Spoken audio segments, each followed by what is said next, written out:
création des entreprises entraîne inévitablement la création des emplois. Bonjour chez vous, merci de me recevoir dans ce nouveau numéro de Bon à savoir. Aujourd'hui, je voudrais vous entretenir sur les emplois qui sont générés par l'association au travers de la création des entreprises qu'elle propose et comment accéder à ces emplois-là. La première chose qu'il faudra savoir, c'est que pour gérer ces emplois, l'association a créé l'Office de gestion des emplois et des carrières professionnelles.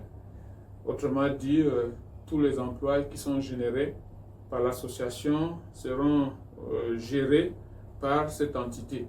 Lorsque je parle des emplois générés par l'association, ce sont des emplois générés au travers des projets à réaliser ou des projets réalisés par l'association. Alors, comme l'indique son intitulé, l'office ne sera pas seulement chargé de gérer les emplois, mais il sera aussi chargé de gérer les carrières professionnelles des membres de l'association. Je dis bien, non seulement les emplois, mais aussi les carrières professionnelles de membres de l'association. L'objectif derrière cette action est de s'assurer d'un bon suivi professionnel des membres de l'association, mais aussi d'offrir à ces membres de meilleurs plans de carrière. C'est pour ça que nous avons voulu mettre sur pied une entité qui soit chargée de gérer la carrière professionnelle, la vie professionnelle de chaque membre de l'association. Alors, pour postuler à un emploi, il faut être inscrit, il faut d'abord être membre de l'association bien sûr, et en plus d'être membre de l'association, il faut être inscrit sur le fichier du métier correspondant. Je vous explique. Il y a plusieurs métiers. Il y a des médecins, et même quand on parle de médecins, il y a des spécialistes. Il y a des maçons, il y a des plombiers. Dans chaque métier, chaque professionnel du métier s'inscrit dans ce fichier. Lorsqu'il y a un appel d'offres où il y a offre d'emploi, c'est à l'intérieur de ce fichier-là que l'information est donnée et ce sont ceux qui postulent, qui sont candidats à cet emploi qui répondront. Donc ce ne seraient pas des personnes qui ne font pas partie de ce fichier, qui ne sont pas membres de l'association, qui vont répondre aux offres d'emploi qui sont proposées par l'association. Pourquoi est-ce que nous avons organisé cela en fichier? C'est déjà pour avoir une cartographie des métiers exercés par nos membres et de voir comment satisfaire chacun des membres, surtout pour ceux qui sont à la recherche d'un emploi. Et les offres sont lancées parce qu'il faut sélectionner les meilleurs. Vraiment, je voudrais insister beaucoup sur le fait que nous recherchons l'excellence, nous recherchons les meilleurs, nous recherchons ceux qui ont une compétence avérée de leur métier. Je m'excuse de le dire, mais les blagueurs, ceux-là qui ne cherchent pas à se surpasser pour être les meilleurs, qu'ils n'espèrent pas pouvoir bénéficier des emplois que nous offrons. Par exemple, dans cette méthodologie, il y a plusieurs maçons. Mais vous conviendrez avec moi que tous ces maçons-là n'ont pas les mêmes aptitudes, n'ont pas les mêmes compétences, n'ont pas les mêmes expériences. Donc ce sont ceux-là qui sont meilleurs. On peut ne pas avoir une expérience professionnelle, mais avoir des compétences. Il peut avoir un maçon qui a une expérience parce qu'il aura participé à la réalisation de plusieurs édifices, mais quand on regarde son travail n'est pas performant, son travail n'est pas bien fait, il a de l'expérience, mais il n'a pas la compétence. Il peut avoir un jeune qui n'a pas cette expérience, qui a la compétence, qui, lorsqu'on lui donne un travail à faire, il le fait bien, il le fait consciencieusement. Donc, tous ces critères sont mis en commun pour pouvoir ressortir le meilleur de chacun, et ce sont ceux-là qui vont bénéficier des emplois qui sont offerts par l'association. Nous avons donc ce désir-là d'emmener les uns et les autres à devenir meilleurs dans leur domaine. Il importe de préciser que les emplois sont accessibles à tous les membres de l'association. Je le dis parce que il y a des membres qui peuvent résider à l'étranger. Il y a des membres qui sont étrangers qui résident au Gabon. Il y a des membres qui sont gabonais qui résident à l'étranger.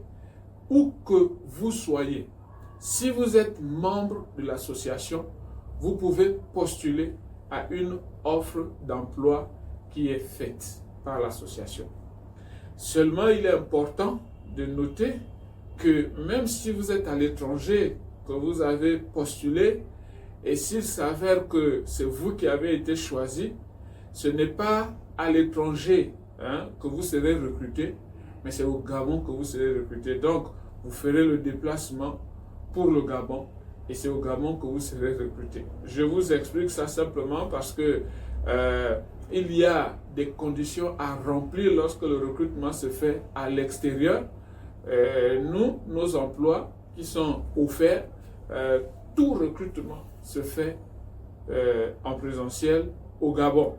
Donc, vous prendrez vos dispositions dans le cas où vous pourrez postuler à des offres qui vous sont faites, mais vous prendrez vos dispositions pour être au Gabon, de manière à ce que vous puissiez bénéficier de ces emplois. Cette précision est importante pour nous, pour l'association, parce qu'il faut que vous sachiez qu'il n'y a pas de frein, qu'il n'y a pas de barrière. La seule barrière qui sied et qui pourrait emmener quelqu'un à ne pas postuler à ces emplois, c'est simplement qu'il ne soit pas membre. Mais à partir du moment où vous êtes membre, vous avez cette latitude de postuler à ces emplois.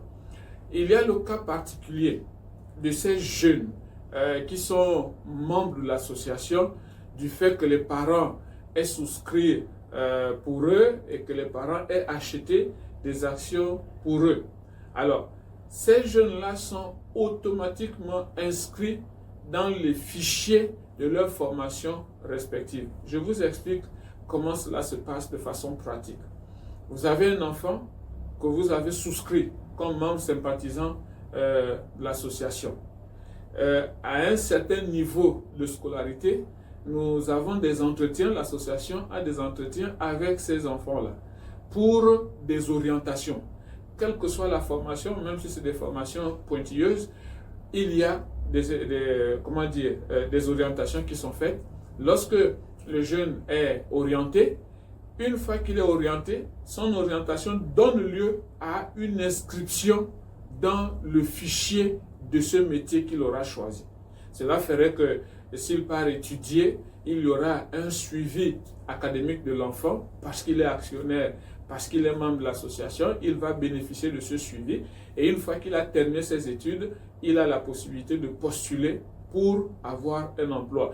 Et donc, l'office est chargé non seulement du suivi de cet enfant-là, mais en plus, lorsqu'il est en fin de cycle et qu'il termine, c'est l'office qui se charge de son intégration professionnelle.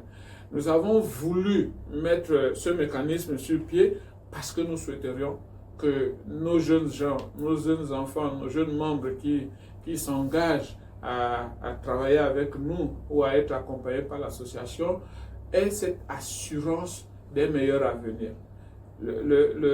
J'ai envie de dire, la politique sociale ici, c'est d'amener le jeune à se battre pour son avenir, en sachant que s'il réussit, il va avoir un emploi et un emploi conséquent. Aujourd'hui, il y a tellement d'incertitudes que nous ne voulons pas amener nos membres à nager dans cette incertitude. Nous voulons donc que ces jeunes qui étudient et qui étudient bien et qui soient parmi les meilleurs s'assurent qu'ils vont avoir un emploi une fois qu'ils ont terminé leur formation. Et c'est le fils qui est chargé justement de faire leur suivi académique, de faire leur suivi de carrière professionnelle. Donc voilà, en matière d'emploi, je voulais vous donner cette procédure-là pour que les uns et les autres s'imprègnent un peu.